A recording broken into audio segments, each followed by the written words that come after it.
What's up, guys? It's Wolverine, Death Machine, Mr. GMSI himself, Brian Cage, and you're watching Tru Heel Heat. Who better? Nobody.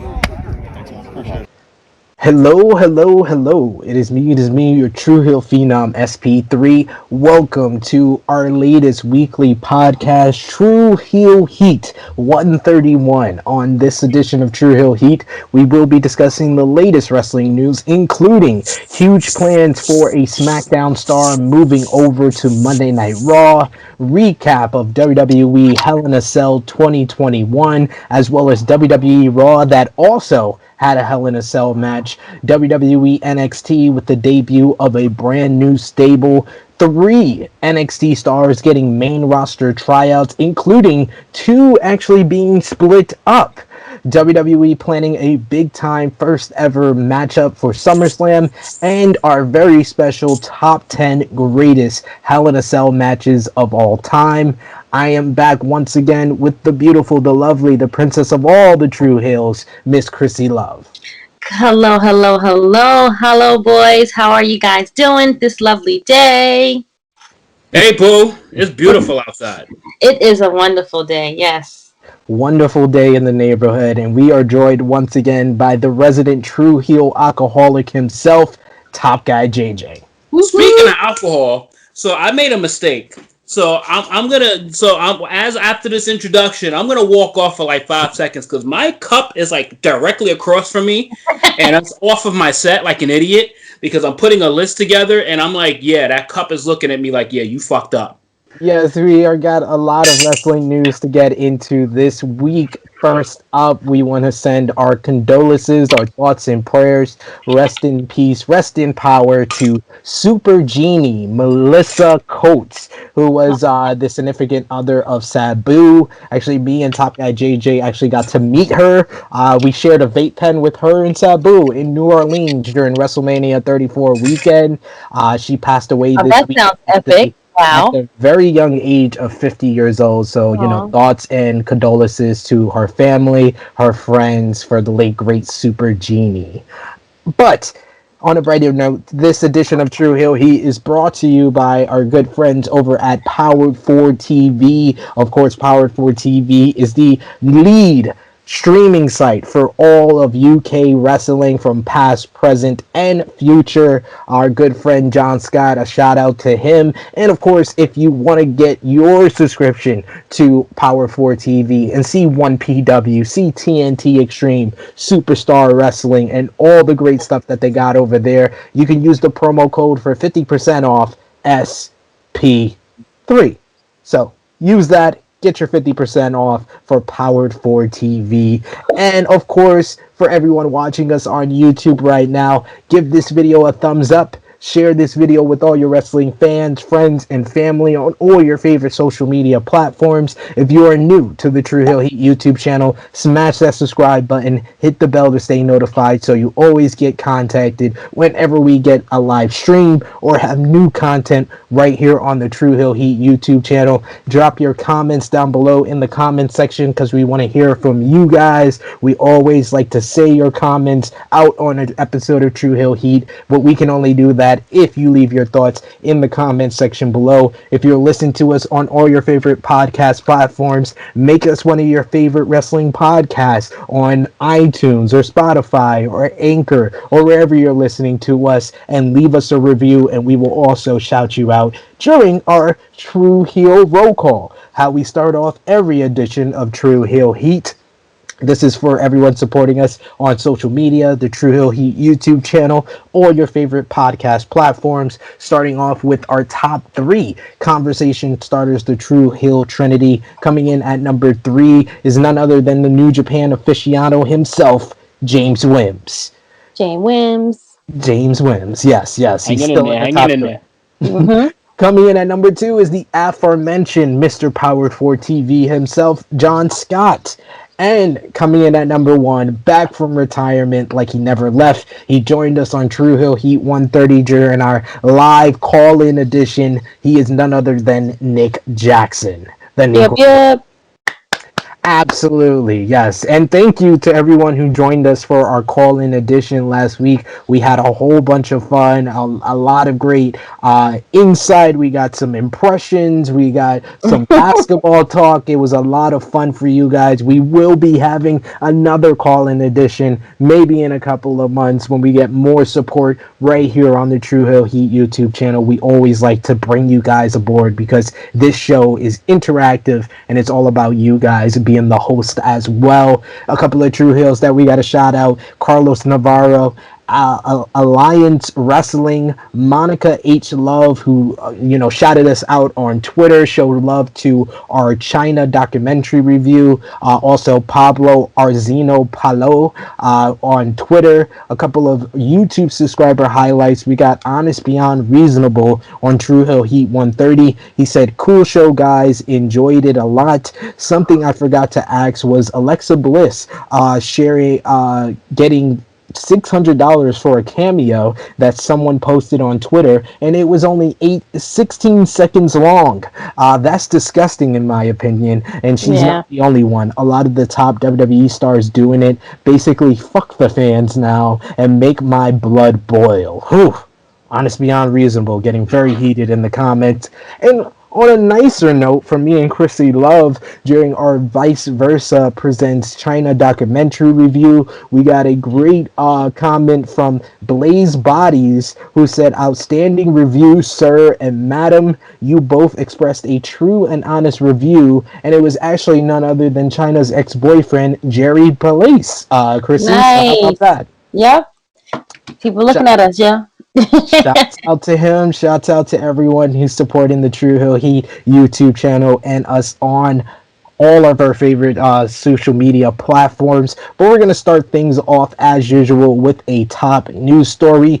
WWE on Friday announced its latest edition of Talent Cuts. This is the 4th time this year WWE has had major releases dating back to April following WrestleMania with the likes of Mickie James, the Iconics. We then had NXT cuts of Velveteen Dream and Jake Wirtz. There was also the releases that we talked about a few episodes ago with Aleister Black as well as Braun Strowman. In this 4th edition of cuts, at the head of the list is none other than former NXT Tag Team Champions Breezango, Fandango, and Tyler Breeze. Fandango had been with the company dating back all the way to Season 4 of NXT in 2010-2011. He was the winner of Season 4 of NXT and had been one of the more popular stars upon his debut as Fandango back in 2013, where he was the craze of the WWE Universe with his theme song. Him and Tyler Breeze later became a tag team on the main roster and were among the most popular in the tag team division, especially on SmackDown in 2017 with their Fashion Files skits. Tyler Breeze had been one of the pioneers of the NXT come up in 2014 when they came on the WWE Network. He was considered one of the can't miss stars upon his debut on the main roster, which WWE never really were able to capitalize on. The two men made their way back to NXT last year, where they won the NXT Tag Team Championships and were on the NXT show just 2 weeks ago, defeating Imperium. Tyler Breeze's departure also puts in flux the Up Up Down Down series, where he has been a fixture with Xavier Woods. Their Battle of the Brands shows had been one of the more popular on the Up Up Down Down channel, so it should be very interesting to see what comes out of these releases here. But there were much more on Friday. We also had Killian Dain, who was released from his contract upon actually training at the WWE Performance Center. Also 205 Live stars such as Kurt Stallion and August Gray, who just signed last year. Everrise, the tag team of Parker and Martel, were actually on the NXT show this past week, losing to Hit Row. Also, former Cruiserweight champion Tony Nese was released. Ariel Daivari, one of the pioneers of the 205 Live division and roster back in 2016, was also among those released. The same brothers, the Bollywood Boys, who were the seconds to Jinder Mahal during his 2017 WWE Championship reign, were also released. The wife of Roderick Strong and one of the best friends of Rowdy Ronda Rousey and Shayna Baszler, Marina Shafir, was also released. She joins the another member of the Four Horsewomen of MMA, Jessamine Duke, who was released earlier this year. Arturo Ruas, who was a part of the WWE draft just last year, was also among those released. All these stars include also Tino Sabatelli, who was just re-signed to WWE in August 2020. They were also released. It was upwards to 13 different superstars who were released on this day. It was a shocking bit of news that caught the wrestling world by surprise. We will talk about these WWE releases a little bit more on Tru Heel Heat 132 next week. Mr. Big E, he is actually being rumored to be moved over to Monday Night Raw as a single star with main event plans. It was reported earlier this month that the WWE draft will happen later this year, as night one will happen on Raw on August 30th, while night two happens on September 3rd during the SmackDown telecast. And according to a new report from WrestleVotes, Big E is one of the SmackDown stars that is being considered for a move to the Raw brand. The plan is for E to continue to be pushed as a singles wrestler in the main event scene, even though New Day will technically be reunited on the brand. So it will essentially be the New Day coming back together on Monday Night Raw, but the plans are to keep Big E with the upward trajectory into the main event scene. So, Krssi Love, what are your thoughts on Big E potentially being moved to Monday Night Raw? Let's do it. I mean, it's but so many times he can fight Apollo Crews or Sami Zayn, so that's fine. I'm sure there's more guys for him to be pushed and do bigger things with on Raw to make Raw better, because Lord knows it needs it. Happy to see the New Day get back together, but more importantly, they're keeping him in his singles run so they keep the shine on Big E so Big E can do his thing. So I'm excited to see it. How about you, Top Guy JJ? What do you think about the prospects of Big E potentially getting a firmer spot, a more permanent spot in the main event scene that he seems to always be eluded from over on the SmackDown side, even though they separated the New Day? A little mixed, because right now I feel like anything that goes to Raw goes to shit. So I'm just a little afraid of it, but obviously Raw needs the injection of potential. So they need it desperately. They need something to have us interested, and this has me interested. It has me wondering what they're going to do, if they're going to keep his singles push going, if they're going to have him potentially feud with hopefully Bobby Lashley right to like a prominent single spot, or they're just going to go back into their old ways and just have him be buddies with the New Day. Like it's just but it's like it's interesting to me regardless, because it gives me the chance to see again what they can do with a fresh Big E going to the brand after you clearly seen what they did to him on SmackDown. They just ran that well all the way down. Like they pushed him too fast, and then that you see what happened.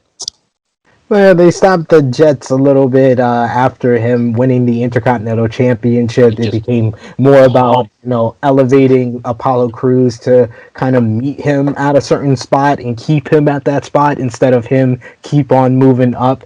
But Krssi, do you think that Big E could be a legitimate contender for the WWE Championship? And of course, the WWE champion himself, Bobby Lashley, considering that we found out on Monday Night Raw that Bobby Lashley will be versing Big E's brother-in from the New Day, Kofi Kingston, at Money in the Bank. Can you see them, making a smooth transition into Big E coming on to the Raw roster and potentially continuing the feud between the New Day and the Hurt Business?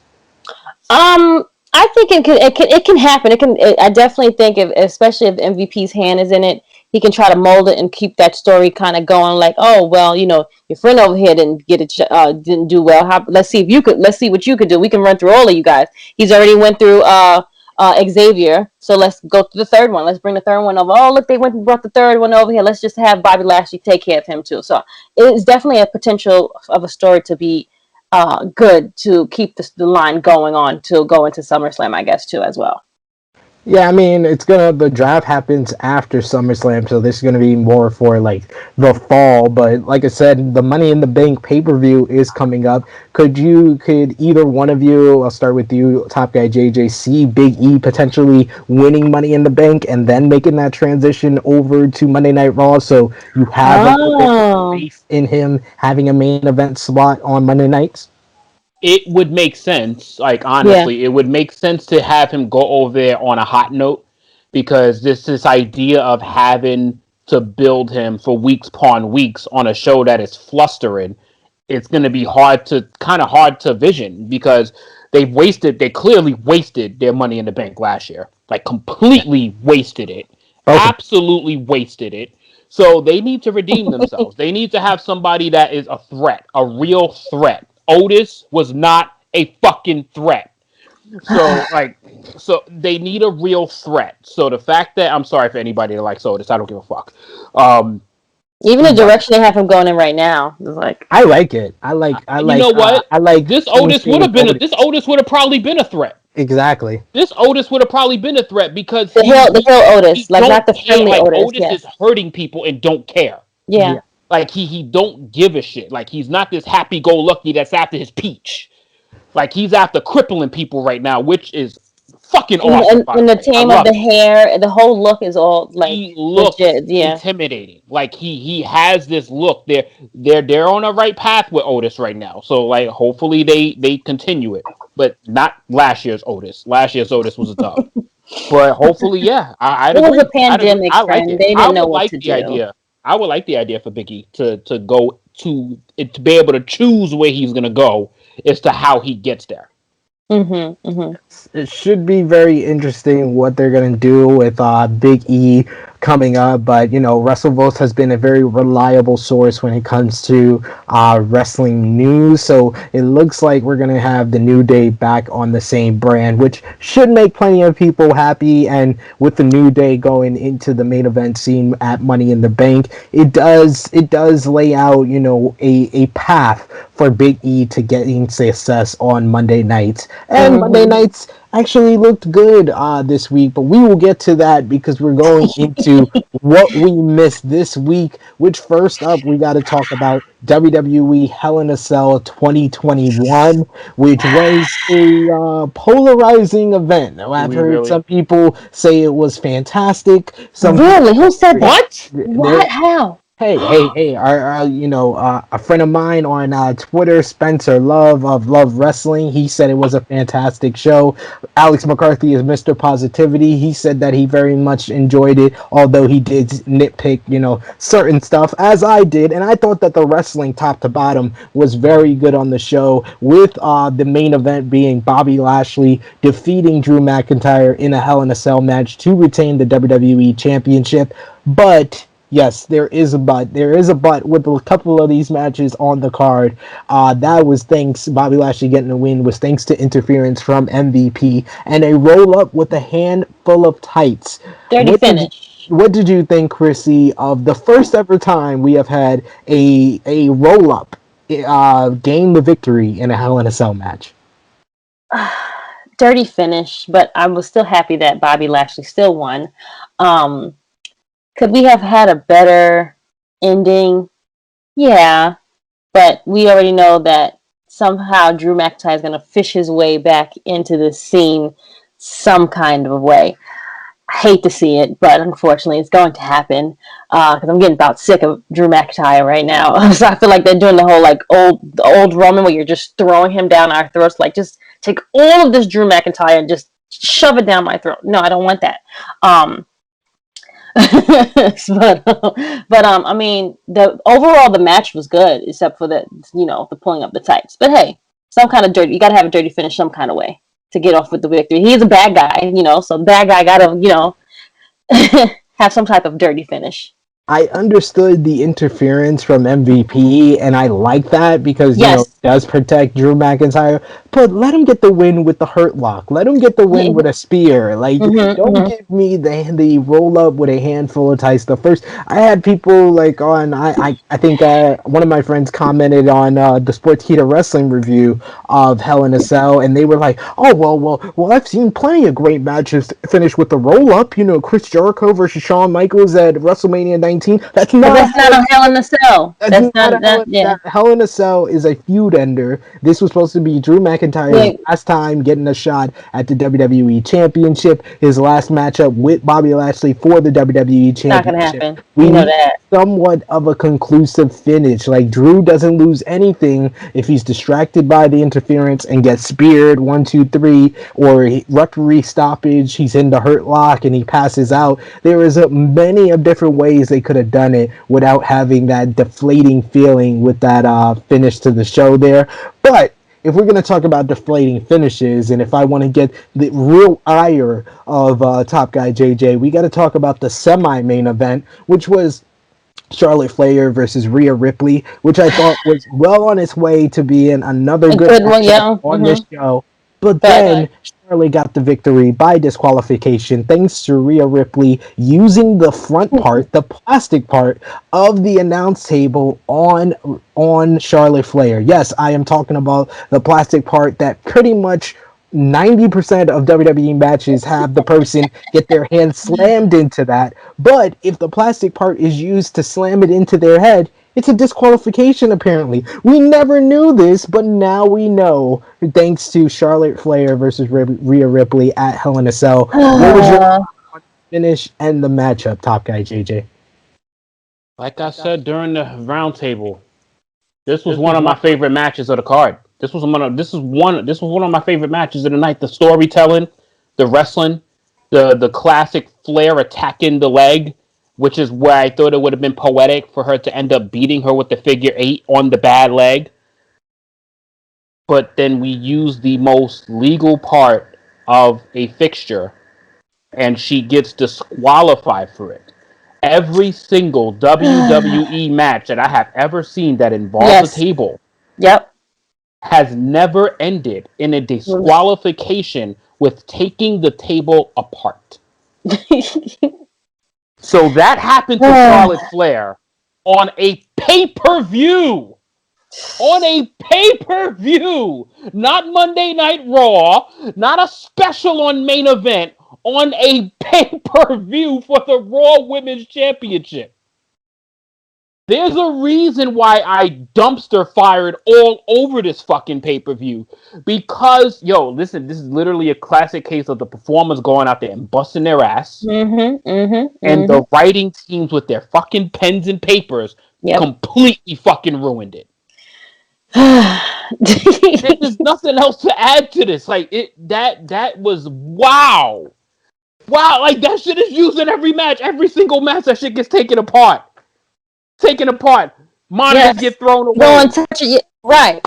Everything gets thrown away. Table gets cleared off to protect. And now you get disqualified for taking the table apart? Yep. Slamming it into their head. Yeah, defend it, apologists. You WWE apologists. Like, how? It's illegal. She's not supposed to use it. Because I was watching it and I'm like, wait, it's a disqualification. I was like, it's over? Like, how? No one got pinned. Like, I got to see Rhea Ripley on the ramp walking away saying, yeah, just laughing. And then they said that because she disqualified because she touched. I'm like, when? How? Every match it happens. When did this become a rule now? That's why they just think of stuff. They quitty. Right. Shut the fuck up. That shit has never been done before. Yes, I would say that, like I said, I think the wrestling was good top to bottom. Right, yes.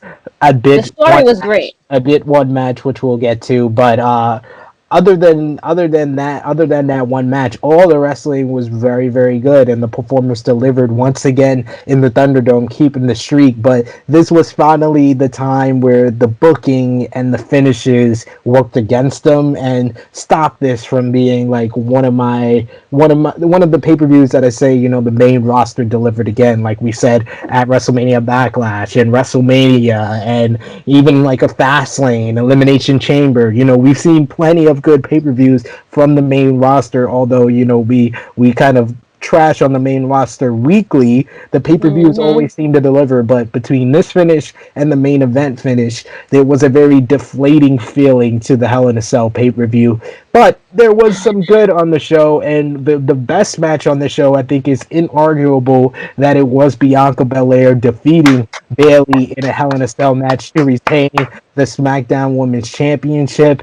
Innovative offense from Bayley using Bianca's hair against her, as well as the callback to last year's match with Bayley and Sasha, with her pulling out the kendo sticks taped together, her trash talking Michael Cole. A lot of the bumps that Bayley took was ridiculous. I love her talking shit to Michael Cole. It makes my day, I swear. It's so funny.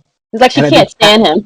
I think Pat McAfee and Michael Cole did a great job calling the action, especially in this match. And then that finish was magnificent. The KOD through a ladder that was open on Bayley. Yep. What a bump for Bayley to take. What did you think, Krssi, about Bianca and Bayley's performance on this night?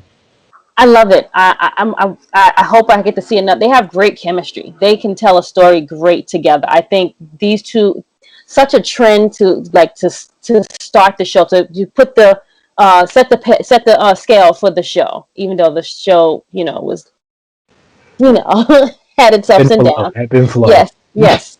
But I think the girls did awesome. I swear, loving of what Bayley was doing. She was using the hair. She tied it in knots, trying to get Bianca, but then Bianca would take it apart, and then it was such good storytelling. I love the match.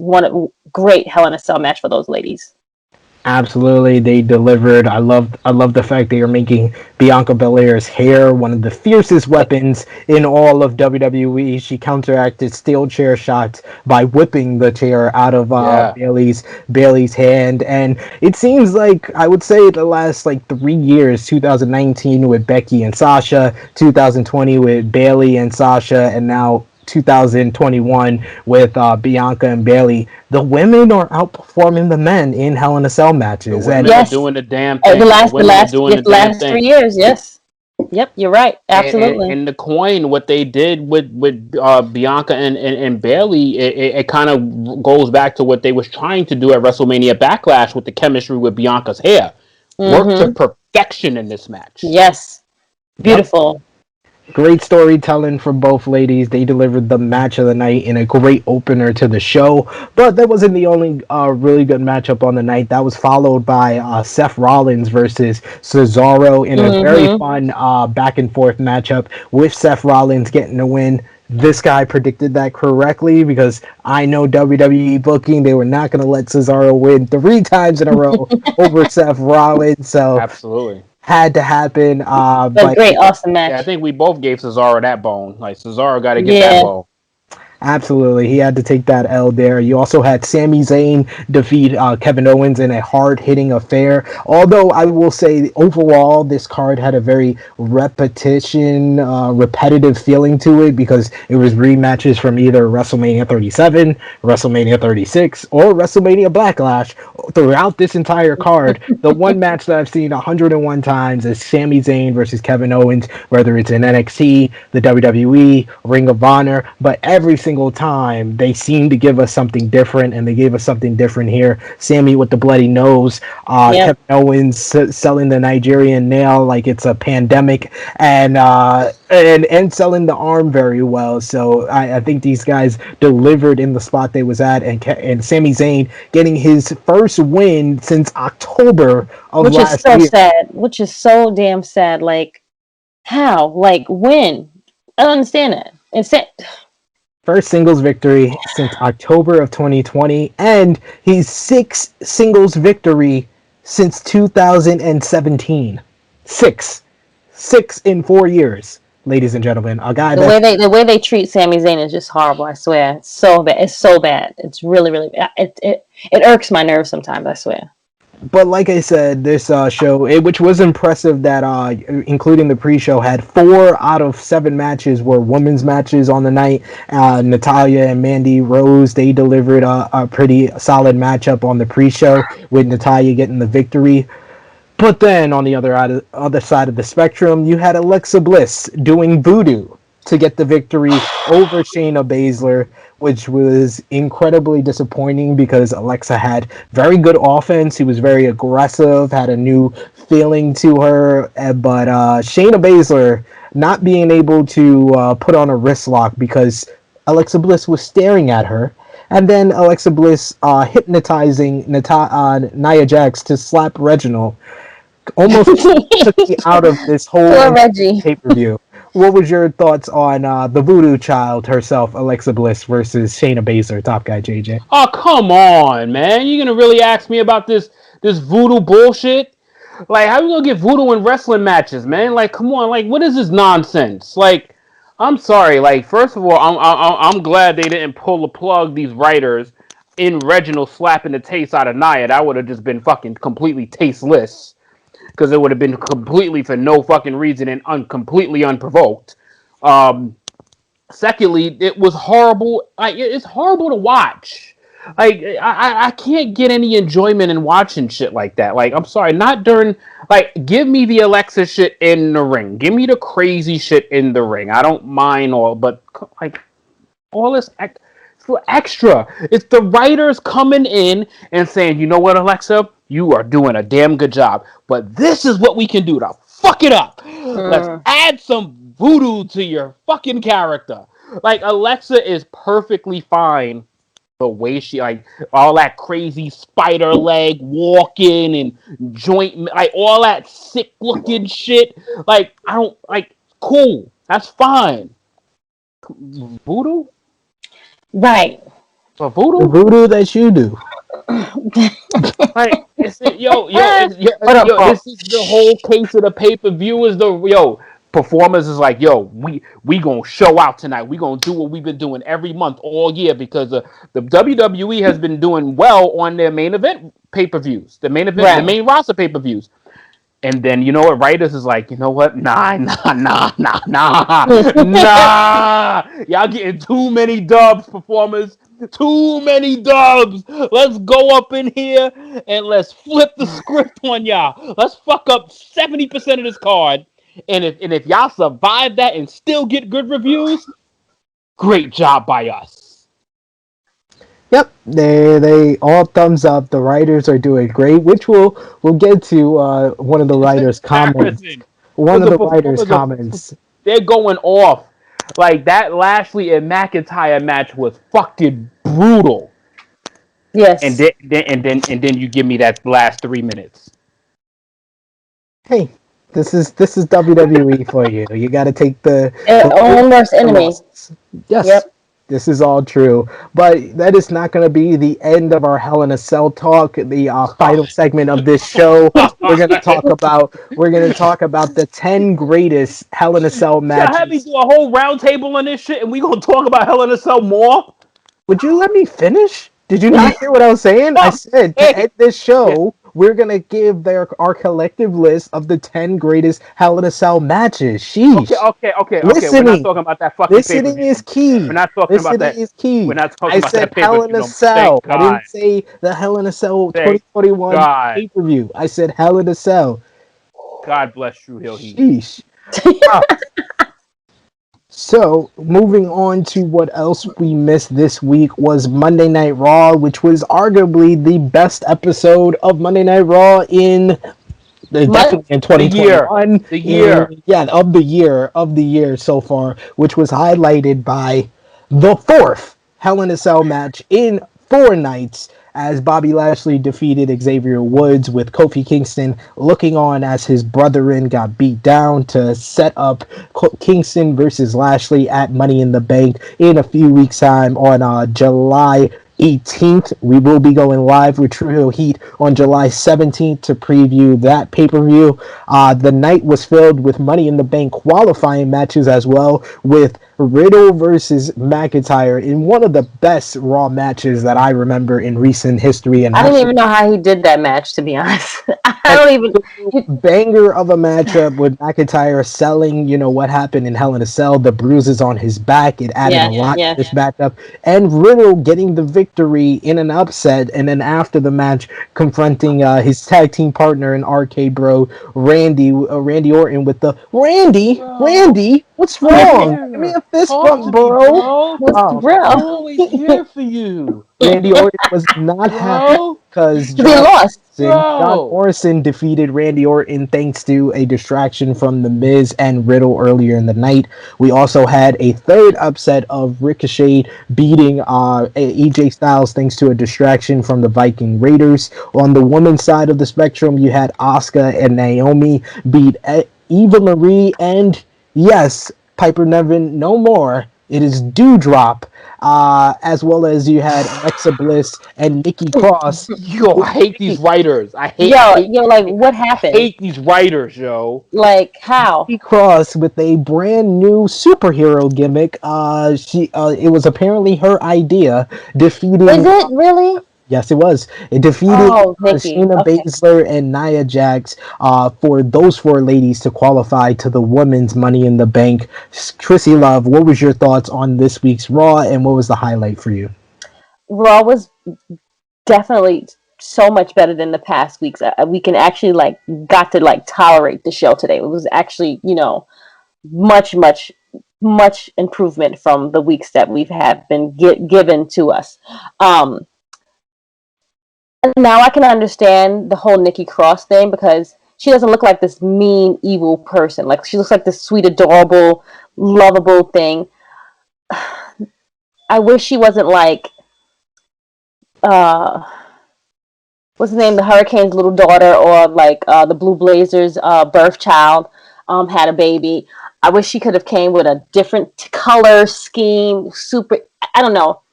Molly Holly-ish. I wish it was something molded into something different. But I'll give it a chance and see what happens. She did good this week, and they won. Even though pairing her and Alexa Bliss was again, they just throw shit together. But whatever. I would have gave her a different partner, because Alexa Bliss clearly is not a good person. So it's but overall, the show was such an improvement from what we've been getting, and definitely the match for me was Drew and Riddle. So good. Yeah, I definitely agree with you. Drew and Riddle delivered an absolute banger of the matchup, back and forth, hard hitting. The selling of McIntyre was some of the best selling I've seen on Monday Night Raw in quite some time. But Riddle has honestly been the most consistent performer on Monday Night Raw, whether it was the RK Bro versus New Day matchup last week, him versus Xavier Woods a couple of weeks ago had a great matchup. Him and Kofi Kingston had a great matchup as well a few weeks. He's been delivering every week. Yes, he has been. He's been the star of that brand these last couple of weeks, even though we have to endure some foolishness, but he's definitely been giving us some good banger matches for sure. And the RK Bro story has been one of the better things, because I thought they were going to kind of continue with the New Day thing, even though that kind of story ran its course, but they gave it a whole new, page to it, involving them in the Money in the Bank with, there's going to be a last chance triple threat match next week, as it's going to be AJ Styles versus Randy Orton versus Drew McIntyre, with the winner getting the 4th Raw spot in the Money in the Bank ladder match. What was your highlight for this week's Raw, and how did you enjoy it, Top Guy JJ? Honestly, this was the best ending to Monday Night Raw since Randy Orton in 2020. Like, to have that finish, that's how it took them 6.5 months to finally understand how to end an episode of Monday Night Raw, because I wanted to see more. This was the best, to literally have Bobby Lashley hem up Xavier Woods on that cage, and Kofi could do nothing about it. This is the first time in about 2.5 years where Kofi Kingston took things seriously. where it was like, yo, my brother is helpless right now. I can't do this. Is not about pancakes. This is not about making fun of somebody. This is not about a clap back on somebody's joke. This is about your brother falling and you can't do nothing about it. This is how you execute Monday Night Raws. Leave us with something to look forward to the following week. Not the most randomest shit that you would just like. Who the fuck was looking forward to anything that had anything to do with a dog? Right. So that's why we go on the rants that we go on, because we expect better. So when you get better, we will give you praise. This was, I believe, the best Raw of the year. Like just and the Riyadh's even a bit. We're halfway in. This is the best Raw of the year. To me, this I remember so much from this Raw. The fact that Matt Riddle has been the unsung hero of this brand, even in this shit era of Monday Night Raw, Matt Riddle has been the most consistent thing on this brand. He has been nothing short of fucking phenomenal. And the fact that Drew McIntyre has his 97th last chance, I get. I did like the fact that they specified that if he won Money in the Bank, he couldn't cash it in on Bobby Lashley. I got that. So that's what I was like. I got when they kind of swung it around and they kind of came back and gave you the theory that it still can't be against Lashley. Yeah. So it's like, all right, they kind of they hearing the flack of the shit that they've been given. Hopefully, some of it, not all of it. Some. Don't give them too much. Don't give him. There you go. Like SP, just a little. This is a good start. This is a great start, because if they was able to turn around almost half the shit, like, I'm not even gonna get too much into the Nikki Cross shit, because I'd rather any version of Nikki Cross than the version of her coming out to Kelly Clarkson. Like you know what? I'm done. I'm so done with you. The theme music was a good change. I will say that. Yes. Any version of Nikki Cross is better than that inspirational. Hi, it's me. I'm happy to be here. Like anything other than that. But I think that's her. I think that's truly her. This is more her than that. We kind of got to see some yams. You know what I'm saying? You got to see some yams. You know what I mean? You know, Nikki Cross. You know, I feel you, but not that I probably need to buy into this a little bit more. But you know, anything other than the Kelly Clarkson shit. Anything. People were down and skeptical of the Hurricane gimmick at first. I mean, when I first saw the change to her character, I was like, "What the fuck is this?" Yes, me too. Then when I actually watched Raw and I saw her promo talking about it, I was like, "Okay, I could see this." And then when I found out that it was her idea, we all know Vince McMahon loves these superhero gimmicks. He tried to make Pac into Mighty Mouse. He made Ricochet into the Black Spider-Man, Miles Morales. So he's done this before. So if this is somebody, one of the superstars' idea, when they know Vince is gonna like it and they know they're gonna get more TV time. Yes. They know they're gonna do it again. They know they're gonna get more TV time for it. Right to Vince. I love that. Yes, absolutely. Nikki, and showed off her figure, because she had those trash outfits on. You got to see the yams, B. You got to see the she's yams. The host,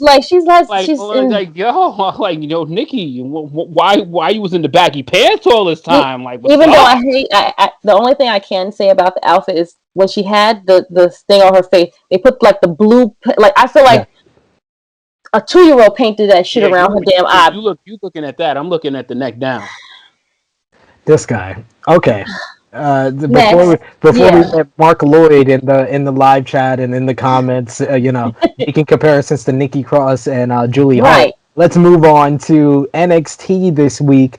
They drew 665,000 viewers this week. That's down from last week's number, but I would say the playoffs.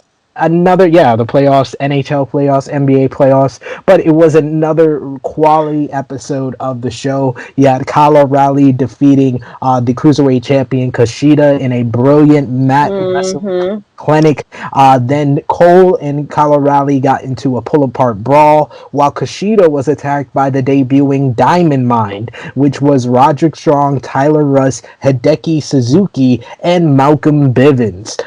To end the show, as they debuted a brand new stable on the show, you also had Adam Cole defeating Carmelo Hayes in a very fun opener to the show, with Carmelo Hayes giving us a callback to John Cena's Ruthless Aggression against Kurt Angle. You also had the Way tease a babyface turn as Gargano and Theory defeated Pete Dunne and Oney Lorcan, and then Johnny was attacked by Karrion Kross, who he called out earlier in the night. What did you enjoy about this episode of NXT? What stood out the most to you this week, Krssi Love? That we're adding yet another faction to this brand. So Homeboy Lee, from one, he gets kicked out of one group and go makes a new group. Like, what's happening right now? What I need to understand. I guess they're gonna shoot a promo for this upcoming week coming up. I just need to know what are we gonna do with these guys? How many more factions you have? The Way, you've got Phantasma. You got Phantasma. It's I can't keep up now. It's like, okay, now who are we gonna feud with? Like, what's going to happen? Are we gonna now put these guys together and feud against them? Like, are we gonna now make all these people that don't like each other be in tag matches and go against them? It's like, we don't need that many more. Just give us the good wrestling. You know what I'm saying? I love a good faction. Now, you know that. You know I love a faction. I just don't think we needed this one. But we'll see. I might bite my tongue and, I'll eat crow and say I was wrong. But we'll see. The little tease with the ladies was cool. I feel like we've seen it already, but I'll watch it. I'm here for it. Even though we have our champion now in a tag match for the tag team championship. I don't understand that at all. But I watch it. It's cool. I'm happy the ladies are getting some type of shine. The girl that fought against Monet, love her. Too bad she lost. Electra Lopez. Yes, like her. Too bad she lost, but I liked her. I liked her. Like, she has very good chemistry on the camera. So those were my highlights for this week's show. I gotta be devil's advocate. I mean, I won't say that there's too many factions, because I gotta keep the same energy. If I like a lot of factions on AEW, I gotta like it on NXT. I think the main issues with the stables and factions on NXT is that all of them are heels. Every single one of them are heels. Like that, they're the Way is about to be exactly. That's the only good part, is that they teased that the Way was turning babyface, and I think they were the highlight of the show for me, because Johnny they sold it. Yes, I like different. Different is always better for me a lot of times. And you got Adam Cole, who's upset at Samoa Joe for choking him out last week. You got Karrion Kross, dangling the carrot in front of Samoa Joe, like, you can't touch me, I didn't provoke you. And then you got Pete Dunne staring him down. And then you got Johnny Gargano saying, no, I like Joe. I'm a law-abiding citizen. I'm not going to cause any chaos. I'm going to gently put my mic down. I'm not and leave. Yeah. Here, I even got you a new pencil, Mr. Regal. Here's your pencil. So I love it. That was good. Yes. And this is like it's a testament to Johnny Gargano, because all of us were down on him when he first turned heel, but he's really embraced the role, and it's really gotten him love once again from the crowd. I loved him as when he went heel. I hated it. No. The one final shit. No. The one final shit. I was like, no, this is not right. This doesn't feel right. Johnny Gargano is one of the best baby faces in WWE history. Yes. I'm saying that, and he proved it once again in that tag team matchup when he was on fire. The crowd was behind him, and it just made me go, the baby face Johnny Gargano is the best Johnny Gargano. That's the Johnny Gargano that we will love, and him against Karrion Kross, I think, will be one of Karrion Kross's better matchups. I really loved Carmelo Hayes. He looks like an absolute star against Adam Cole, even though Cole got the victory, which was Cole's first victory of 2021. Yes, the guy that's gotten 2 title shots at the NXT Championship. That was his first victory on the show. But to also be a devil's advocate for you about Roderick Strong going into Diamond Mine, this is what Roddy does. He goes from faction to faction for faction. This is what he did in Ring of Honor. He started off with Generation Next. Oh, And then okay. he went from Generation Next to the No Remorse Corps. Then he went from the No Remorse Corps to the House of Truth. So this is what he does. And Rowdy, with a great manager, seems to work in a stable. He did that Because with he can't be by himself. It's not, it doesn't work. Because when he did it, and I was like, yeah, this seems wrong. This is not cool at all. Like he needs to be a part of something. And yeah, I guess that makes sense because that character, him as a person, he cannot be sold by himself. Yeah, and he needs someone to do the talking for him. And, he proved that with Truth Martini and the House of Truth. Malcolm Bivens, I've been begging them to give him more because I love me some Malcolm Bivens. He's hilarious. And him being ahead of the stable, being on the mic, I think is perfect. Top Guy JJ, what was your highlights for NXT this week? I might be in a minority here, but this was one of my favorite NXTs of the year. This show was fucking good. It Like was. this show gave me a lot to get into. This gave me the Adam Cole being just this pissed off guy that just doesn't give a fuck about any rules, not gonna listen to anybody, he still can't stand William Regal, wants to do any chance he wants to get his hands on Samoa Joe, he's gonna take it. He's still not a law-abiding citizen. Fuck your rules. And I finally needed to buy into the LA Knight vignette, so that felt good seeing that with that going on with him just selling himself being a scumbag. I was like, I didn't know where they was taking LA Knight with this, but this is good. I like this. And then they load me, of course, with Kushida and Kyle O'Reilly. Like, who the fuck is not going to be in for that? Like, I feel like there were so many layers to this episode of NXT, and then just the way was just the fucking stars of the show. And anybody so clearly whoever is paying attention to NXT doesn't watch NXT, because whoever wants to put in those piped in chants of Johnny sucks, you're fucking idiots, because clearly he went into that match as a face. You fucking idiots. So you're gonna sit there and put a piped in chant of Johnny sucks when he's going against a heel team. Stupid. Like it's the writers again, just like, oh, we don't even watch this shit, but we're just, oh, he's a heel, put Johnny sucks. That's the only piped in chant that we have, so let's just use it. And then everybody getting under Samoa Joe's skin is just fucking awesome.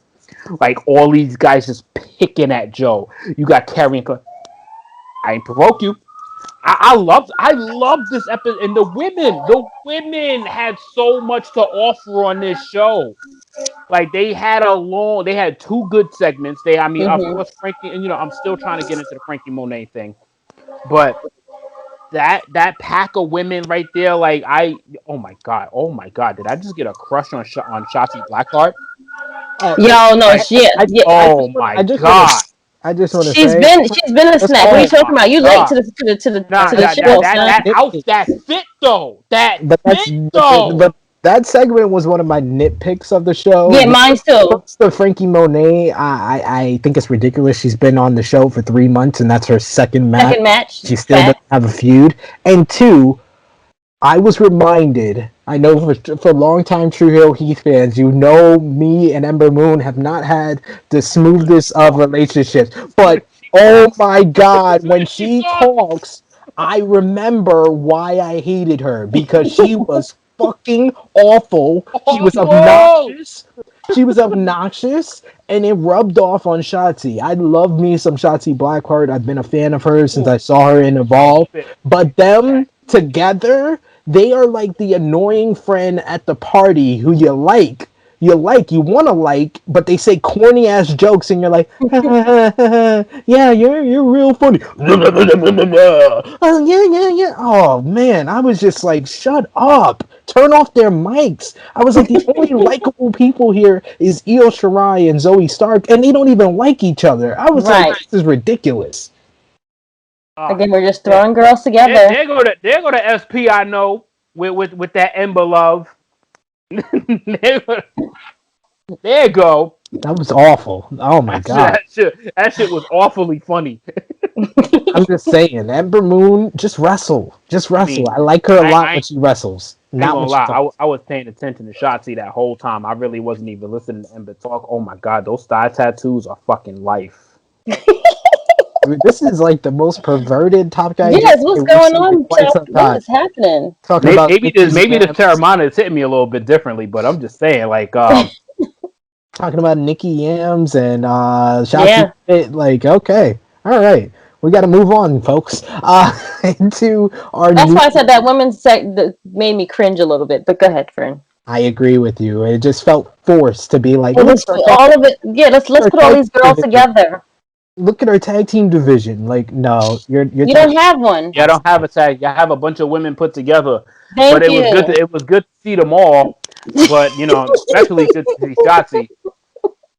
Jesus Christ. Moving on to our news rundown, WWE news. According to a new report from WrestleVotes, the company is looking for a big first time ever match for Edge. The report states that WWE Oh is looking Lord. to stack the SmackDown side of the card for SummerSlam, and the Rated R superstar would take on Seth Rollins. The two had a brief interaction in 2014 when Rollins attacked Edge and threatened to break his neck again if John Cena did not reinstate the Authority, which led to the Authority being reinstated following their disbandment in at Survivor Series 2014.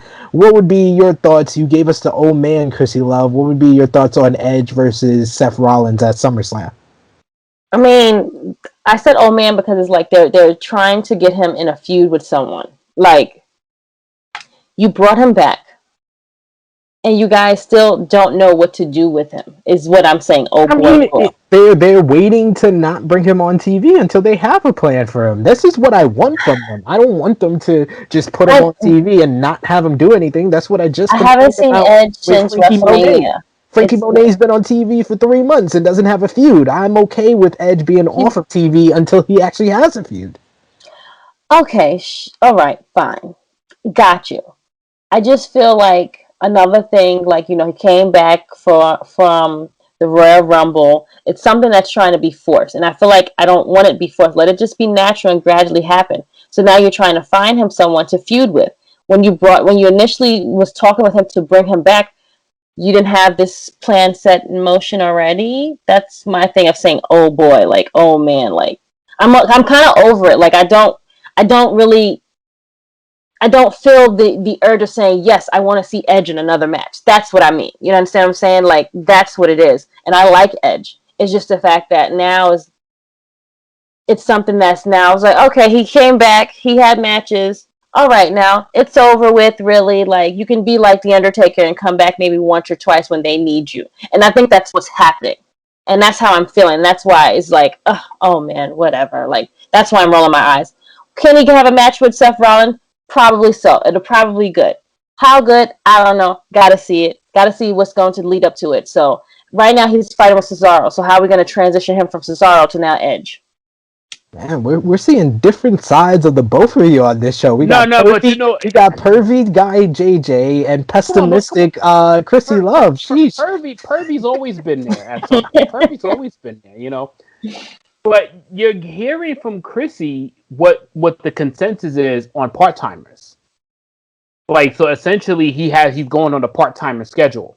So basically, when you see a part timer and you're like, he pops in, pops out, pops in, pops out, it's very uninteresting. So when you get somebody that's out for 4 months, essentially, basically almost 4 months by the time he would come back, Right. it's like, okay, he's gonna do this and then he's gonna be gone again. There's nothing to follow after this story. So that's where the lack of interest comes. So if he has his feud with Seth, great. But after that, if he loses, he's gonna be gone until the Royal Rumble. We shall see. We That don't that know. part, or maybe Survivor Series. Who knows? But it's like, okay, you come back for the big pay per views. Cool. It's just again like you're a part timer, but I feel like I don't know. I just got to see. It's like you're a part timer. Fine, you're still gonna be at home, still waiting. Okay, Yeah, my only contradiction to Edge is that that's not what he stated when he made his comeback, is that he was going to give this a full go. Right. And now that he's basically doing what all the part-timers are doing, it kind of makes you sound like a hypocrite. Well, speaking of part-timers, Fightful Select has additional details on WWE wanting to bring back Brock Lesnar. The site spoke with additional How is that going to work? in the company, and while it's a poorly kept secret, as quoted by Fightful, that WWE hopes to bring Lesnar back, sources close to Lesnar do not believe that there's been any real contact or movement towards doing so, although there have been previous reports of Lesnar coming back for SummerSlam to verse Bobby Lashley. And also, speaking of part-timers, John Cena appeared on Thursday's Jimmy Fallon show. Cena has made it no secret that he is planning to get back into the ring at some point for WWE, and he acknowledged the rumors about his future on the Jimmy Fallon show. He said, and I quote, "I'll definitely be back to the WWE, I just don't know when." It's been previously reported by Wrestling Observer as well as Fightful Select that John Cena is reportedly scheduled to come back for the July 16th SmackDown in Houston, Texas, their first time on the road with fans in attendance, so it remains to be seen. John Cena sucks. Probably. John Cena sucks. PW Insider reports that Karrion Kross, Scarlett Bordeaux, and Bronson Reed were backstage at Monday Night Raw this week, and the current plan was the plan was for them to appear on this week's main event episode, which they did. Karrion Kross wrestled Shelton Benjamin, while Bronson Reed went one-on-one with Drew Gulak. The three were also backstage at last week's WWE SmackDown, according to Fightful Select, but did not appear on camera, instead doing a dark match for WWE officials. Why your NXT champion and North American champion have to do a dark match in an empty arena for about 4 or 5 people? I don't know. But that was the whole point of NXT, that to each his own. But also, worth noting is that Karrion Kross's appearance on Main Event against Shelton Benjamin, reported by Dave Meltzer, was without Scarlett Bordeaux, who will be having her very own separate dark match before this week's SmackDown taping. So it is WWE potentially splitting up Scarlett and... No, oh my God. What? This is writers getting in the way. I would have understood all of this, SP, if you would have literally said they're doing this to see if they're doing a heat check on the reactions of crowds, but there are no crowds. Exactly. That's why I just wanted to mention that it was a dark... That's why he said 4 to 5 people, and that was... It's fucking ridiculous. They're doing Lana and Rusev. You're not a fan of Karrion Kross and Scarlett Bordeaux potentially splitting up, Top Guy JJ? No. Hell fucking no. It's a package deal for a reason. That's the best thing about Karrion Kross, is seeing Scarlett's fine ass next to him. like that's the best thing about his entire entrance, is literally seeing Scarlett with the fall and pray ad-libs. That is the best thing about Karrion Kross's character, is Scarlett Bordeaux. That's the best thing about Karrion Kross. You ring the bell, he ain't passing 3 stars.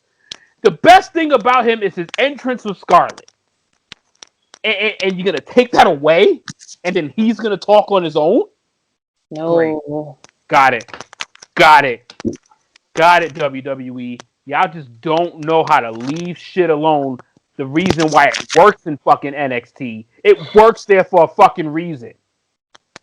For fuck's sake. They've been together his whole career. And he's gonna split him up now. I mean, it makes sense that WWE wants them to perform in front of them because they don't watch NXT. That's what this whole report basically told me, is that they don't WWE like officials don't watch NXT. They don't like shit that works that they don't have a hand in. Mm-hmm. They just truly don't like it. If they are not involved in how this shit works, they don't like it. Yep. It is a good point. Also, Dave Meltzer reported that both Xavier Woods and Kevin Owens have been written off of storylines. Woods follows the beatdown from Bobby Lashley inside of Hell in a Cell to end the Monday Night Raw show, and is for Xavier to have time off to host a new G4 show as well as other obligations. Kevin Owens is following him selling his arm in the Sami Zayn match at Hell in a Cell, and then teasing that he is leaving for some time. Meltzer did note that Kevin Owens' write-off is for storyline reasons. Mm. And speaking of people that haven't been in storylines in a while, Keith Lee is facing issues trademarking his name for use in professional wrestling due to a prior application by WWE. Lee attempted to file the trademark for his name back in December 2020, which has been turned down due to a prior application submitted by WWE. WWE themselves are having issues filing for the Keith Lee trademark as they submitted it back in December 2019, but failed to provide a written form of consent from Lee himself. Thus, the application was abandoned. Keith Lee hasn't been seen on WWE television since February of this year. His absence was previously reported to be due to health reasons, but later there's been reports that it's because of storyline reasons. So, yeah, but Keith Lee's been sick for the past 4 months, and him and his woman. And, you know, I praise to Keith Lee in his WWE life, because clearly that shit is a dub. Yep. It's not looking good. I feel like they're trying to steal his name. Is that what it is? They're trying to own his name. So. Yeah, that's what I'm saying. It's just you're trying to steal. No, you cannot have my name. No, that's me. That's who I came. That's me. Oh my god, they're such fuckboys. This is the one area I absolutely hated being. They brought him to the main roster. And I hated being right on this. Ruined it. I just knew it. I just knew his career was gonna die over here. Like he was the fucking man in NXT. Like, he was a fucking man. And I hate it. I hate this fucking shit. Vince McMahon. There's no reason for it. There's no reason for it. Like, it's just because they couldn't write his story. Yeah, pretty much. Fucking ridiculous, yo. Yeah. Speaking of names, Frankie Monet has revealed she fought to continue using the Taya Valkyrie name as her in-ring name upon signing with WWE. Yeah. Laura Loca had been wrestling as Taya Valkyrie for over 10 years across multiple promotions, including Impact Wrestling and AAA, and she admitted to Wrestling Inc. this week she was saddened when she changed her ring name to Frankie Monet. She said, and I quote, "I fought really hard for Taya, but sometimes it's time to evolve and change and kind of make this new chapter in my career, and I feel like this was the time for it. It was a little bit sad at first because I felt like she died, but she's always a part of me. Frankie is an evolution of Taya, definitely. Anybody who knows my career knows that this is a natural transition into Frankie Monet." So it's Frankie Monet with the same outfit as Taya Valkyrie. Yo, she is handling disappointment with grace. Like, I would say that about, like, because we all know we all wanted Taya Valkyrie, but the fact that she's handling it this way, I might want to follow Frankie Monet because of how gracefully she's handling this. She's doing it the right way. According to Fightful Select, the Diamond Mine stable is a part of NXT, increasing their focus on the Cruiserweight division, which Krssi serves as the champion right now. The group was reportedly in the works for months, since well before Roderick Strong resigned in storyline from NXT. Plans were originally on the table to debut the group much sooner, but it was bumped back several times so that the debut could take center stage on an episode of NXT. As has been noted, Tessa Blanchard and Parker Bordeaux were never planned to be a part of the group, despite fan speculation to the contrary, though other members for the group were talked about. And then on the other side of the spectrum, you have writers, planning things for months, And then you have Raw writers, new Raw writer, and one of the rare hirings of WWE, hiring an African American woman. Former comedian Kent Mobley appeared on the Asian Not Asian podcast to discuss her new role with WWE as writer, and seemingly confirming her lack of knowledge of WWE and professional wrestling in general. She said, and I quote, "Yes, I have just been hired by WWE. Given the things that you know about me and my entire life and what I'm into, yes, that's surprising. Yes, also a surprise for me. They did not require me to know anything about wrestling, but I do have a background in film production and comedy writing, and they're like, perfect, come in." So I am on Monday Night Raw team. So there's Monday Night Raw and Friday Night SmackDown. And the people I know that are on it, wait for it, are Bobby. His name is either Bobby Ashley or Bobby Lashley. Yes, she does not know the WWE champion's name, and I really should know that, she says. He's like this giant black guy, and he and the people who are... No! No! She did not know! He and the people that are part of his group are I know that they call, or at least they, as of last year, they called themselves the Hurt Business. The Hurt Business. Oh my God, I'm cringing right now. You understand? I am like...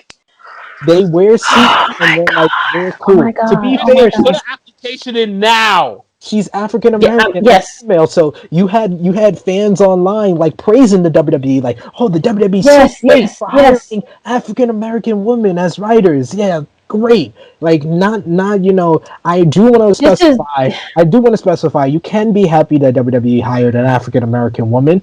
But there is a difference between hiring someone who is qualified to write professional wrestling and hiring someone to fit a quota because of affirmative action. And I think this one is that's a definite. I think that is exactly what it is. Clearly a PR move.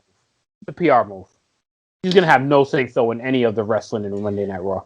The PR move. Oh my God, are you kidding me? This is the prime example of a company hiring people that have solely no clue about the job, when you have people that are on the job, doing the job, all good, and you will not promote them or give them the you know what, let's give that person a chance. Let's do this. Let's take their ideas. No, you hire somebody that's outside, and then we have to now show them the way, let them learn these people, let them understand. Like, what? Bobby Ashley. Bobby Ashley didn't even know. She didn't even know. First of all, if you don't even know his first name, that's fine. But at least know Lashley. Like, at least know the Lashley part, because he went by both. He went by just Lashley, and then he went by Bobby Lashley. At least know that part. At least know the name of your fucking main star. Yo, literally, this is so sad. Bad. Like, it's so Krssi sad. Like, Krssi, love, put your application in now. Like, I put it in. I need to. Like, you're absolutely right. This is what they're using their Peacock money on. Like, this is what they're using their Peacock money on. They literally sit here cutting these wrestlers because they're not putting them on TV, but then they're doing these PR moves, and Lord bless her soul. Like, I never want to ever see money or food taken off someone's table. Yes. But you're gonna hire somebody that doesn't even know the wrestlers at all? That's like literally hiring me to hockey, and then I'd be like, who are these guys? Yeah, I don't know anything about And in another late edition included in the WWE releases on Friday, June 25th, was also a writer being released, the writer that we just talked about, Kenneth Mobley. She was the writer that we just talked about who made certain comments not knowing the name of Bobby Lashley, as well as admitting that she did not have knowledge of WWE prior to her hiring as a writer on the Monday Night Raw staff. She was released from her contract on Friday. This comes off the heels of Wrestling Observer newsletter reporting that WWE backstage personnel and officials were not happy with her admittance of her lack of knowledge of WWE and professional wrestling prior to her hiring as a writer. This caused a huge uproar among fans on social media. Some illogically criticizing her instead of the company for their hiring practices, while others, getting upset at fans for their reaction. This caused a big stir among the social media world for professional wrestling, which WWE reacted to with the release of Kenneth Mobley. Sean Rossap of Fightful was the first to report this. He also did report that WWE sources had told him that the fan reaction had little to nothing to do with her release, but Dave Meltzer on Wrestling Observer Radio did say that the reason that she was released wasn't due to anything other than her comments on that podcast making the company look bad. It is very unfortunate that her career and time with WWE was shortened by a ill-advised comments on this podcast, but we wish Kenneth Mobley as well as the rest of the WWE releases on Friday the best of luck in the future, and hopefully they can get back on their feet and gain success outside of the WWE.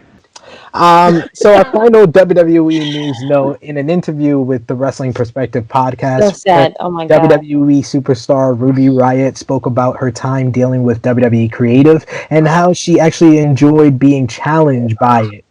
Ruby Riott said, "At least recently, a lot of my time and energy went into the tag team as a whole. A lot of my ideas that I tried to get across were in the context of the Riott Squad. There was a lot of me that I don't think I ever got a chance to show. I'm not saying sure. that through no fault of but my own. There's probably a bunch of different things I could have done in hindsight to really show that. I don't know if stifled is the word. I felt challenged a lot, and I kind of enjoyed that. I kind of thrive on the idea of being put in a position that's maybe not for my brain and adapting to it and trying to make it work for me and having it come across organically." It should also be noted that Ruby has officially changed her name, and her new name will be known as Ruby Soho, and that's a play off of a Rancid song, the rock band Rancid, changing her handle on Instagram this week. So we wish the new Ruby Soho the best of luck in her future outside of WWE. Yes. AEW news. In a funny note, AEW star Joey Janela got himself kicked out of the Seminole County School Board meeting last night for what appeared to be trolling the people involved. This was for an anti-mask meeting that they were having about... Oh, no. Janela was at the meeting where he ran into Drake Wirtz, the former WWE referee, and noted on Twitter that he was kicked out after 5 minutes. Janela's interruption happens. It actually made the news on about the Seminole County meeting. Wirtz actually gave a speech at this meeting. It's unknown if Janela is actually against masks, but it seemed unlikely as his video on Twitter, which seems to parody those like Wirtz who are anti-maskers and anti-vaccination beliefs. Then later, when a fan of Jim Cornette posted that he thinks Janela is one of the anti-maskers, Janela replied that Cornette's fans were the dumbest. So Janela was definitely trolling the anti-maskers. All of AEW star Yuka Sakazaki is heading back to the promotion after a lengthy absence due to the COVID-19 pandemic. Tokyo Joshi Pro Wrestling, which Sasaki has been wrestling for in Japan, made the announcement that she'll be back in the U.S. on Excursion in July. Her last TJPW match before heading to the U.S. Will be on July 1st, but she's also has another match scheduled on August 14th, so it should be either before or after that matchup. AEW also announced the upcoming release of its first ever AEW World Championship replica title belt. The company has released more details on the belt, which the pre-sale was set for this past Wednesday at 12 p.m. Eastern Time on shopaew.com, and the cost of the belt is $69.99 before shipping. What? Top guy. Wow. Whoa. I'm going to correct you. One of the rare times I'm ever going to correct him on Tru Heel Heat, it is $699.99 before shipping and handling. Yeah, it is. You said 69. Oh, I meant to say $6.99. The shipping and handling. The shipping and handling, my brother, is $69.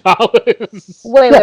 Okay, time out. Crazy. $699. Yeah, $700. It's $700 plus tax plus shipping. And shipping. And I fucking want it. and I fucking won it.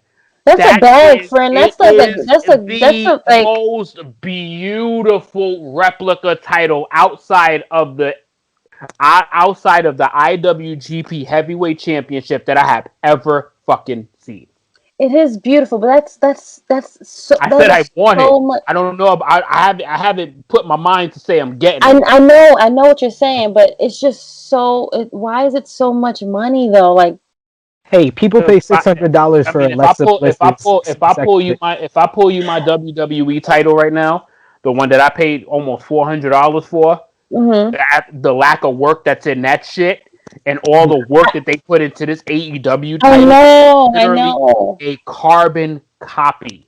Really? The carbon But copy of the 700. exact That's so much championship. money, though. It is a To be phenomenal to be belt. If fair, you yeah, go that's to why a it's club, if expensive. two dudes go to a club tonight, two dudes are gonna go to a club tonight and buy 2 bottles of alcohol for $700. Because they're idiots, but that's That's what they do, That's neither here nor and they will right, drink, yeah. go home, and then have hangovers.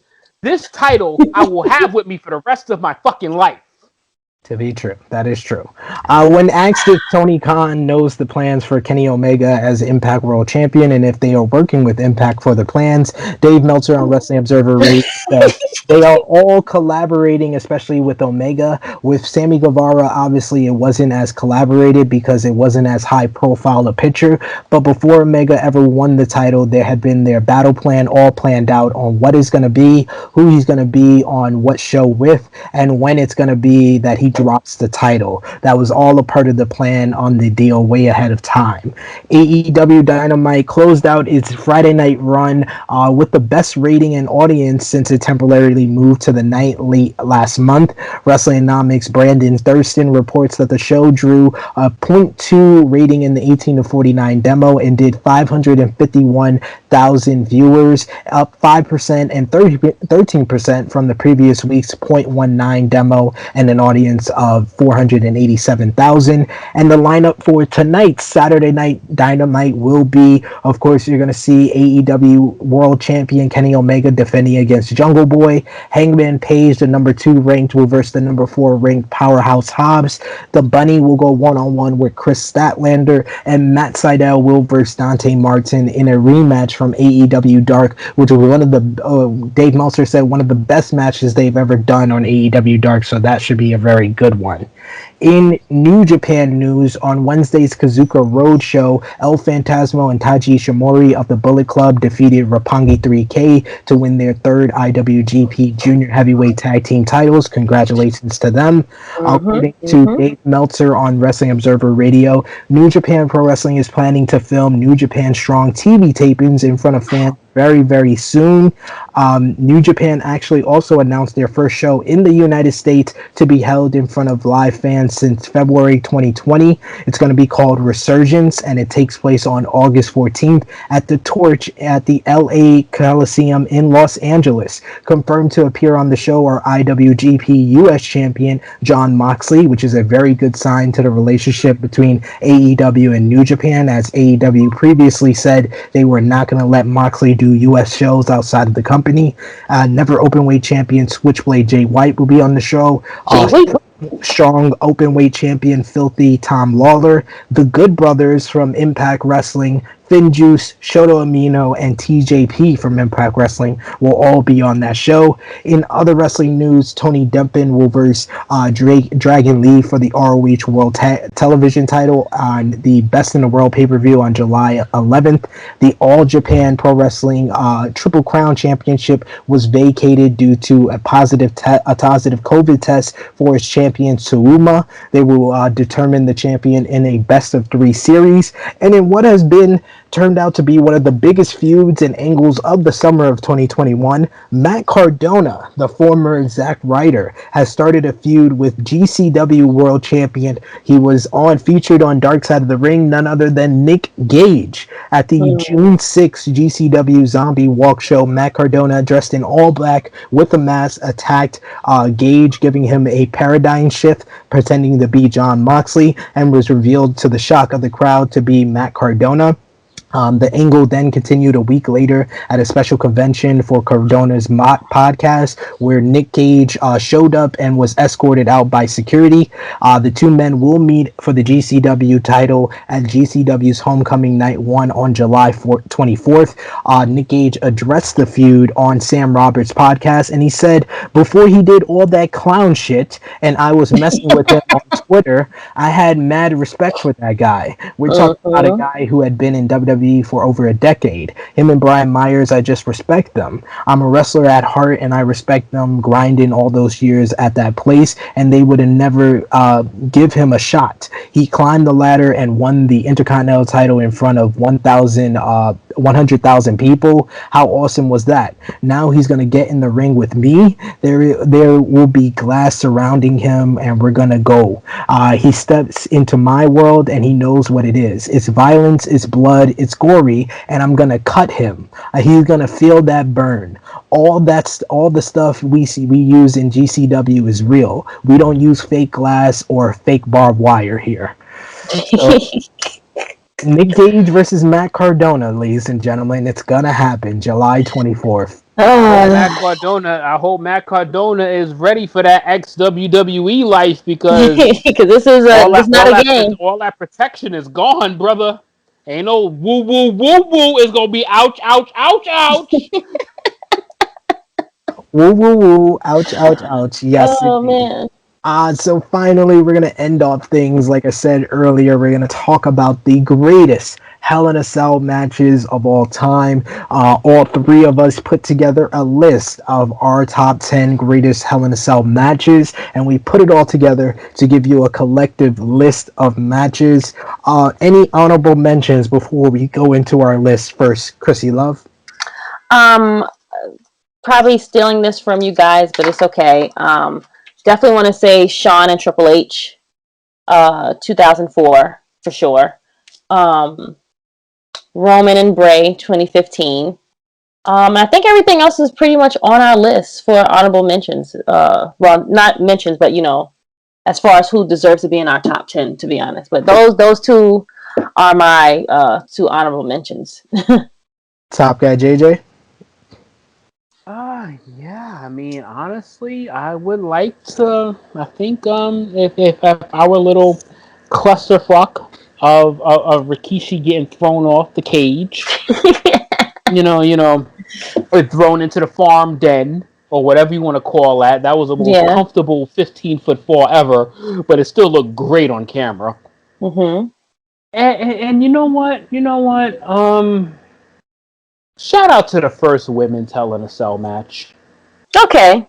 Shout out to the first women's Hell in a Cell match. It clearly didn't make the list, but it's shout out to the first one. Finally you had two women that had the courage to do it. They finally did it. They got put on the stage.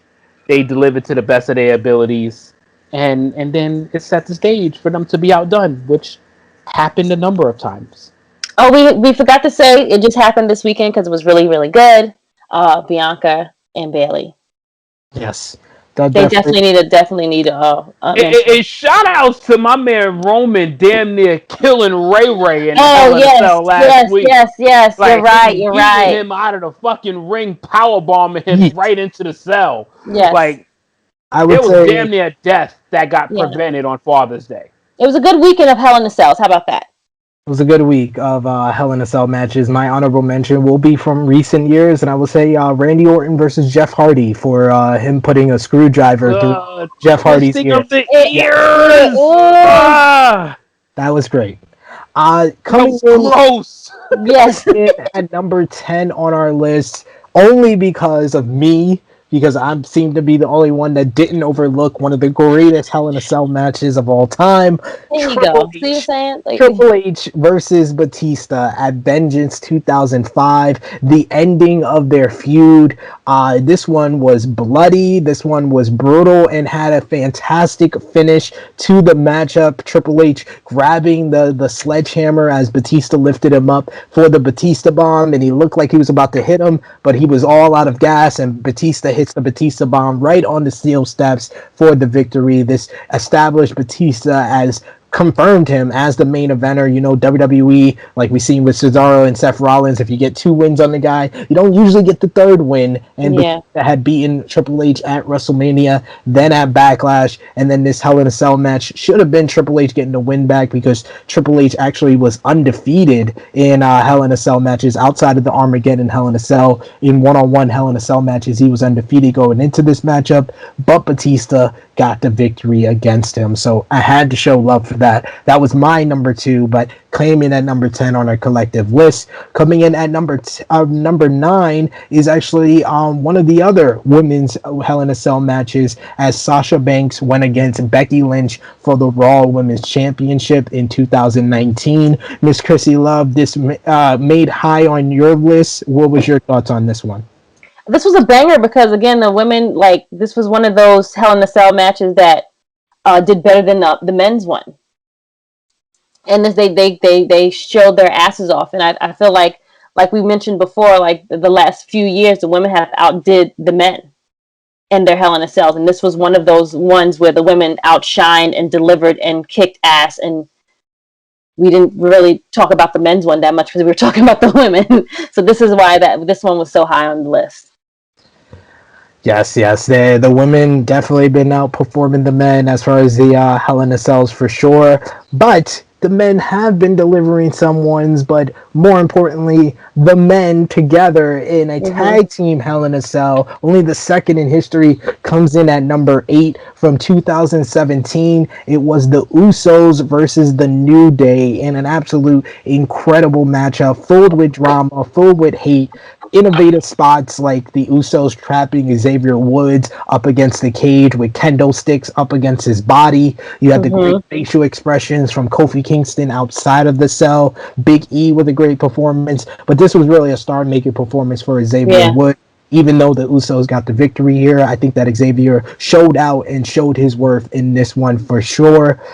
Coming in at number 7, we got The Undertaker versus Edge from SummerSlam 2008. An absolute war between these two men, ending their long rivalry that went over a year. Top guy Undertaker hated him. Top guy JJ, you had this on your list. What was your thoughts on this one? I think you literally just took it out, man. This was like almost like the culmination. This is how I loved how when WWE did storytelling right, is when they culminated the rivalry inside this structure. Because they've already had the great encounter at 24. They kept this rivalry going, and then they just had this amazing blow-off. Fucking all-out war at Hell in a Cell. And you know this was Taker's domain. But Edge was willing to step in this shit, and he showed all the way out in this one. This was one of few star-making performances for Edge. Like Edge really delivered in this match.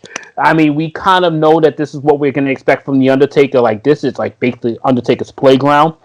But Edge came through in this match and really gave Taker a run for his motherfucking money in this one. And then Undertaker chokeslammed him straight to hell after that. Unfair. It's his playground. Coming in at number 6, and I just want to note that this came in at number 5 for Top Guy JJ, even though he rated it 5 stars last year. Coming in at number 6 on our list is Bayley versus I stand by that. At Hell in a Cell 2020. Inarguable that this is the greatest women's Hell in a Cell in history. A year-long build between the Golden role models going into this. Innovative spots. You had Sasha running up the table to hit the double knees. You had the use of the kendo sticks by Bayley. An awesome performance by Bayley. And over this match and the match with Bianca Belair at this past Hell in a Cell, she has proven to be like Miss Hell in a Cell. Although been in 3 with all her other 4 horsemen women, I think that Bayley has showed out and showed her worth as Miss Hell in a Cell between this year and last year. Miss Krssi Love, what was your thoughts on Bayley and Sasha? Definitely, she is definitely Miss Hell in a Cell for sure. But this one is a banger. Again, they set the bar high. They outdid the men. And I don't know if this ended their feud, though. I think it kind of kept it going. One more match after this, though? They had the rematch. They had the rematch. Down. Right. So end the feud. So that's another reason why she right. 5 stars. They should have ended the feud. I don't. It should have. That's writers stepping in, man. Like that's not my fault. Great match. But just overall great storytelling and great match between the two ladies. Again, didn't end the feud, but goddamn, they wrestled their asses off with each other, and the chemistry between them two. That's why they're such good friends. For sure. Coming in at number 5, we're in the top 5 now. We got, once again, The Undertaker going one-on-one this time with Brock Lesnar. Like I said earlier, with Batista having a star-making moment, Xavier Woods having a star-making moment in Hell in a Cell. This was Brock Lesnar coming up to the forefront. Like, he defeated The Rock at SummerSlam. He had defeated Ric Flair, Hulk Hogan over the last couple of months. But it was inside of Hell in a Cell that Brock showed the beast that he could be in one of the bloodiest Hell in a Cell matches in history. Taker takes a steel steps to the head, and it's like a gash. And he's leaking. He's like leaking and like Stone Cold. His head. It's ridiculous. It has to be seen to believe. 2015, they had another strong Hell in a Cell match, but I think that this was the better of the two. 13 years apart, so they deserve credit for delivering 2 great Hell in a Cells with over a decade in between Brock and Taker, and they're only two of the men that have been in 2 Hell in a Cells together. The other combinations were Cena and Orton in 2009, in 2014, and Ryback and CM Punk in 2012 and 2013. Which was the 2013 was with Paul Heyman, but we don't want to talk about either one of those. So let's move on. Thank you. Don't even mention them. To number 4, which was actually number 1 ranked for WWE when they did a list of their greatest Hell in a Cell matches. Triple H versus Cactus Jack from No Way Out 2000. This one was supposed to be Mick Foley's retirement matchup. But this was an absolute great matchup during Triple H's all-time run in 2000. Such a back and forth matchup. Cactus Jack putting his body on the line, getting backflipped through the cell roof. What was your thoughts on this one, Top Guy JJ? Oh man, this was one of those matches that I was really hoping that the Cactus Jack character would have literally came through to shine for the WWE. But it's kind of like if we would have been kind of like the analysts that we are now, we would have kind of seen this coming. But watching this match, how much it was 18, 19 years ago? This was a long time ago. So seeing this match and just believing that Cactus Jack was coming back to slay the King of Kings, this was a barn burner. This was fucking this one here. Seeing Triple H sold the shit out of this whole main event. He sold the fact that he's afraid of Cactus Jack. The cell work of Triple H was fucking phenomenal. This was awesome. This was an awesome main. If you did, there's only 3. If you're gonna really recommend a newbie to watch Hell in a Cell matches, this would be probably one of the 3 that I would recommend. But it didn't make our top 3. Our top 3, the next coming in at number 3 is 2 names that you've heard a lot on this list. The Undertaker versus Triple H from WrestleMania 28, the end of an era matchup with Shawn Michaels as the special guest referee.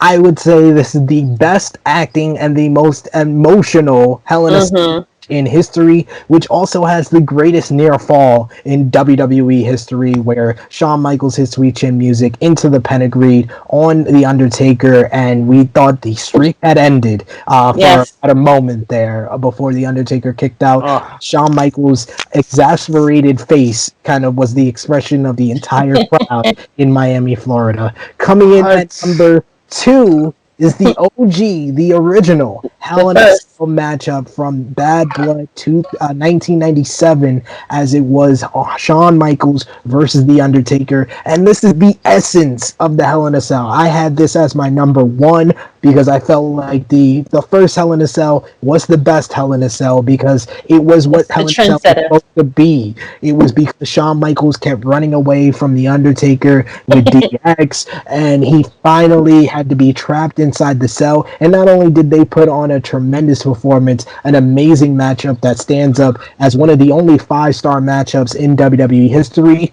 We also got one of the greatest debuts of all time with Kane debuting, coming out, ripping off the door, tombstoning his brother to lead to Shawn Michaels getting the victory. A masterpiece. His face was everything. Of the His word. expression. It's gotta be Kane! But number one, that is due to Krssi Love and Top Guy JJ having it number one, because I will just say I don't think it's much of a match, but it's probably That's the on most television. famous, the most infamous Hell in a Cell matchup. And if you're going to show one match to a person that says wrestling is fake, it would be this match. The Undertaker versus Mankind at King of the Ring 1998. Krssi Love, Top Guy JJ, why was this your number one? JJ? I mean, dude, if you're talking about anything that I'm ever gonna show to somebody and be like, yo, this is some bullshit. Yeah, I'm gonna put this on. I'm gonna put this on right here and say, I dare you to do this. I dare you. I dare you. I fucking dare you. I will give you my check for 2 months if you pull this shit off in any setting.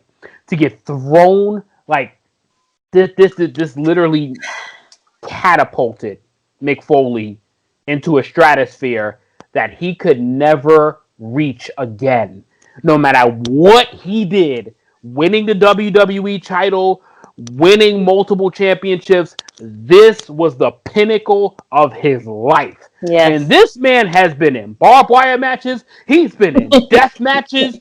He's been in all sorts of crazy. He's been power driven through tables. He's been power driven into fluorescent lights. He's been power driven into thumbtacks. He's been thrown into dumpsters. He's been thrown off dumpsters in a dumpster. He's been buried alive. This is what you remember from Mick Foley. And not only the fact that he got thrown, he fucking got up. He fucking got up. He And got up. Second And one, beat the Undertaker to the top of the cell. He was the first one on the cell. He was the first one up there. Like, this was a man. Mick Foley was a fucking man in this match. This is a man here. He's a man. I challenge any man to do this shit. Krssi, why was it number one for you? You have to remember, for me, I put it as the little kid that watched this match. The little kid that saw this was like, oh my God. Like, it made me, like, the crowd popping, like, everything in this match. I can still watch this, still get goosebumps from watching this match.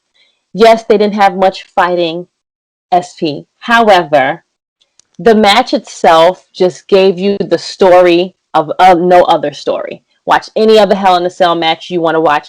I dare you. That story that these two guys were telling you has not been told in any of the other ones. Sorry, not sorry.